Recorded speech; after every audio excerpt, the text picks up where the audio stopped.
Vroom. This is the CBC Evening News.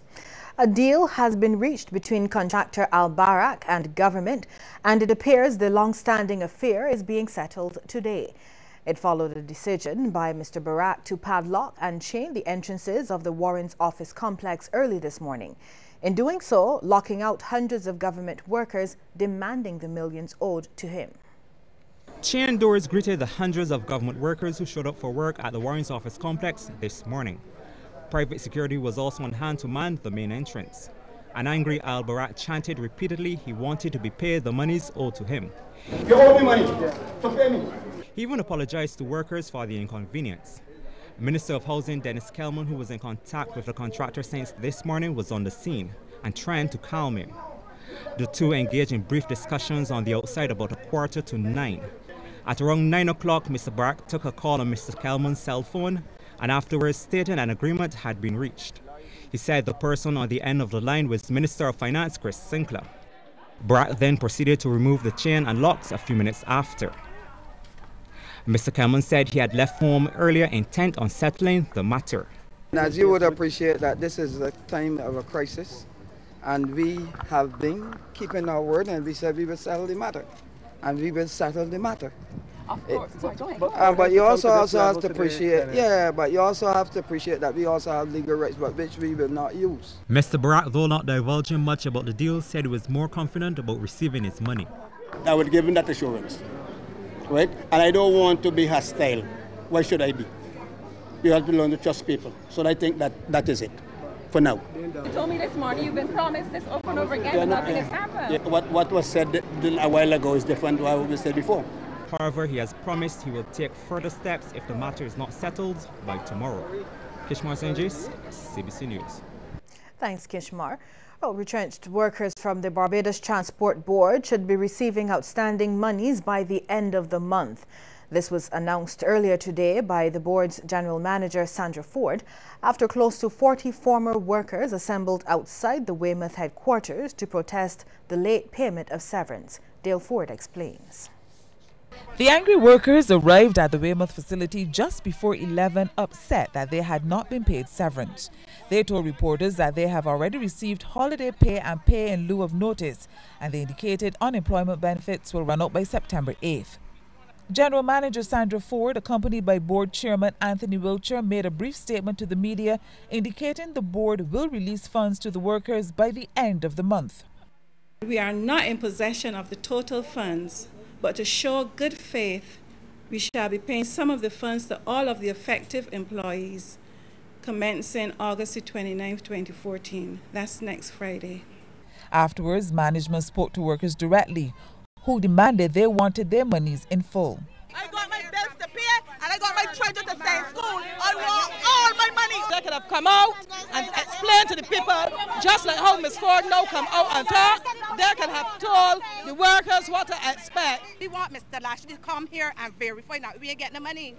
So somebody got to get the money, because Mr. Lashley said that we already got our monies. The minister did, in his correctly, he said the affected workers received their payments, and what he was speaking about at that time was your in lieu of money, your in lieu of service and your vacation pay. I hope the 29th is the 29th. The former Transport Board workers say if they are not compensated by the 29th, that's in 11 days, they will be taking protest action. Dale Ford for CBC News. Thanks, Dale. Government has entered into a loan agreement under a technical assistance program with the Caribbean Development Bank to facilitate the execution of a road and bridge improvement study in rural Barbados. The project will help the Ministry of Transport and Works prepare a technically and economically viable program of capital works that will result in a more efficient and safer road network. It includes the Scotland District Bridge Replacement Study. This will examine some of the critical bridges, mainly along Highway 3, in need of urgent replacement due to their advanced state of deterioration. The 4 bridges identified are Trio Path Bridge, St. Saviour's Bridge, Thompson's Bridge and St. Simon's Bridge. The project will also include the Ronald Mapp Highway Upgrade Study, which will seek to increase traffic capacity to reduce road users' travel costs and time, reduce injuries and road fatalities caused by vehicular accidents. It will also look to reduce disruption caused by flooding after heavy rainfall. The study will also examine alternate routing options for extending the Ronald Mapp Highway from the area of Mile and a Quarter to the St. Lucie Parish Church. A road safety assessment of at least 200 kilometers of primary road network will also be carried out.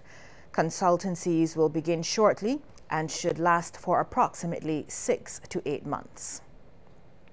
In other news now, Prime Minister Frendel Stuart is appealing to Barbadians to be patient as government does its best to deal with what he describes as a national problem. He's referring to solid waste issues now facing the country and the response being the municipal solid waste tax. Speaking on the final day of the 59th annual conference of the Democratic Labour Party yesterday, he explained that not only is the waste problem serious, but its management very costly. Prime Minister Stuart says in this case, government only imposed the tax because it was deemed absolutely necessary. Where taxes turn out to be imposing undue burdens on those least able to bear them, governments have over the years tweaked them to ensure that burdens are more equitably shared. This tax is and will be no different in that regard. But we have to deal with the waste problem. In the medium to longer term, waste is intended to become the nation's friend rather than its enemy by plans for its conversion to energy for national use. But we have not yet reached that stage. I appeal, therefore, for the country's patience and understanding as the government tries to deal with this forbidding national problem. Meanwhile, we hear that government is going after student revolving loan fund defaulters who collectively owe the state agency millions of dollars. According to the Prime Minister, the operative word in the name of the fund is revolving. Mr. Stuart says the only way that can happen is if delinquents are made to pay what they owe. I want to make it clear that the government has liberalized access to the fund on the clear understanding that people who borrow will pay back. At present, I am advised that about $24 million is owed to the fund by defaulters insensitive to the risks to which they have exposed their guarantors. This situation will not be allowed to continue. A teenage girl from Britain's Hill, St. Michael, has been reported missing, and lawmen are appealing to the public to help find her. She's 16-year-old Shaniqua Thomas of Cummings Road, who left her home between 9 o'clock last Thursday night and 7:15 the following morning, and has not been seen or heard from since. Shaniqua is 5 feet 7 inches tall, has a slim build and a brown complexion. Her hair is black and styled in dreadlocks reaching to her upper back. Shaniqua has a tattoo on the left index finger and a tattoo of a flower on her left ankle. Anyone with information relative to the whereabouts of Shaniqua Thomas is asked to contact Police Emergency at 211 or the nearest police station. Well, we have more news ahead in just a moment, but first we want to hear from you on the question: should government be more aggressive in going after student revolving loan fund defaulters? Text yes or no to short code 8111. We'll have the answer for you at the end of the news.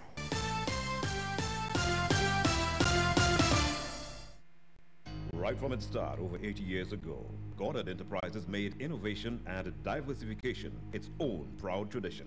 Today's Goddard Enterprises Limited is one of the Caribbean's foremost and diversified multinational corporations, comprising more than 50 companies in over 20 countries. Goddard Enterprises Limited is catering, manufacturing, hospitality and service business, financial, and marketing and distribution of world-famous brands.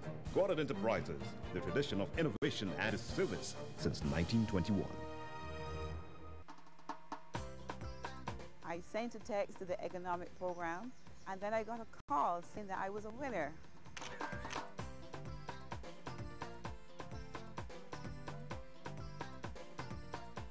This system is beautiful. For baths, it is excellent. I want to thank SunPower for this wonderful gift and giving back to the community.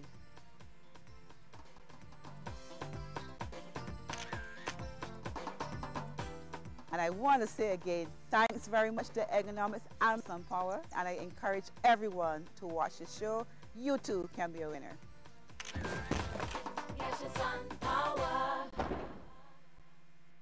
When you are feeling a little low, itching and scratching, and you feel the pain in your tummy. You may have worms, so tell your mommy. You may even feel a little queasy. Cause you may have a runny tummy. When you feel the pain in your tummy, you may have worms, so tell your mommy. Anyone can have worms. One dose of Centel eliminates most common intestinal worms. Deworm your family with Centel twice a year.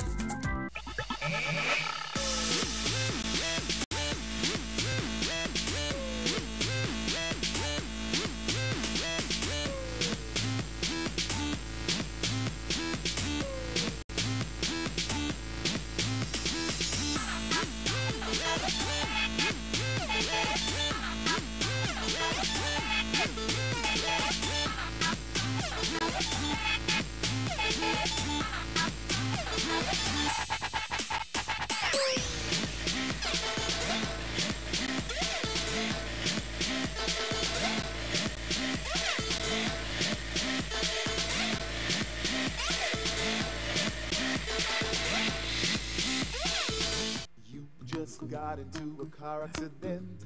Now you have to fix it and you don't have a cent. Don't worry,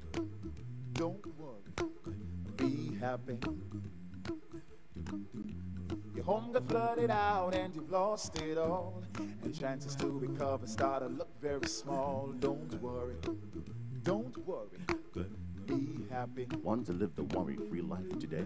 Call us at Beacon or log on to beacon.co.tt. Beacon Insurance. Switched on.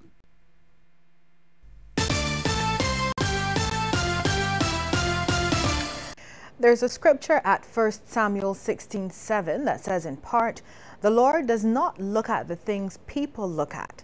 People look at the outward appearance, but the Lord looks at the heart." That verse is significant for the young woman in the next story, as hers has been a lifetime of ridicule. Ryan Broom explains. This is a story about bullying, and it's not a typical story about bullying. It's a story about bullying that has lasted for 31 years, and there's something that both you and I can do to stop it. Chantel Best is a mother, a pastor, and a wife, but sometimes all people see is her birth defect, a hair, lip, and cleft condition for which she has had multiple surgeries. She rarely leaves home to go out in public, mainly because of the taunting, pointing, and mean words that she has endured since school days. It was the reason why she recently posted a video on Facebook appealing for the ridicule to end. It hurts when you say mean things. It hurts when you laugh at me and make me the center of attention and make people laugh at me and say all kinds of things about me. I have feelings. I want to say to you, myself and people like myself, we did not make ourselves. We had no control over what you're seeing on the inside. That video has been shared over 1,000 times. I posted that video because I wanted the general public to know how persons like myself who, because of circumstances that are beyond our control, feel when people say mean things to us, how it affects us. And with all the suicides that this country has faced within the last 2 years, I believe that words, they carry a lot of weight. And you know, we get on social media and we have a lot of input to give. When these things happen, we don't give them thought to what contribution we may or may not have made to cause persons to take such drastic measures. Chantel says there came a point in 2005 when she had to make a major decision about continuing surgical procedures on her face, since there was a 50% chance that the next one could have resulted in her death. She has since been married to Reverend Adrian Best and has 2 children, 3-year-old Nakimar and 5-month-old Nazandria. Her family remains paramount in everything that she does. At this stage in my life now, why it's so difficult for me is because adults allow children if I go outdoors and they have a child with them, they allow them to point and laugh and say things, and they don't correct them. Adults do it. In churches, I've been scarred. Nobody wants to hug me or touch me because of this. Wherever I go, in any area of my life, in any atmosphere, my face draws attention. Now, I will not say that every person is mean to me, because there are some persons who will look and they probably may think something, they don't say it. But 95% of who I come into contact with are mean. The 31-year-old recently challenged her fear of going out in public with an outing to Bridgetown Market and into the city to shop. However, she spends most of her time caring for her children and tending to a shop operated out of her Jackson St. Michael home, which a friend helped to start. She has this message about what she would like from all Barbadians. I'd like to see them stop discriminating against persons who are disabled, deformed, differently able, whatever. I'd like them to know that if I could make myself, this is not the best I don't think I would come up with. I think I'd make Halle Berry look bad. I'd probably give Whitney Houston a run for her money. But I had no hand in this. So the next time you see somebody who looks different, what would you do? Would you correct somebody who taunts, teases, and ridicules, or would you stand idly by? What would you do? Ryan Broom, CBC News. Ryan, thank you. The winners of the three winners of the competitions during this year's Crop Over Festival started picking up some of their prizes today. Party Monarch winner Gorg and Sweet Soca King Biggie Irie both received new Ford EcoSport SUVs, while Pickety Crop Monarch Ian Webster won a Mazda 3 for his efforts. When CBC caught up with the winners at McNerney Quality Inc., they said they were delighted with their prizes and ready to get moving. The three artists said they're already planning for next year's season, with Gorg determined to bring back fast soca music. Next year, because this is one of the first years I actually didn't do a 160 fast soca. But definitely next year, I'm bringing that back for sure. Meanwhile, Ian Webster says he's looking to diversify his career and will examine other forms of music. And while he's certain about defending his title next year, he's doubtful about entering all three competitions.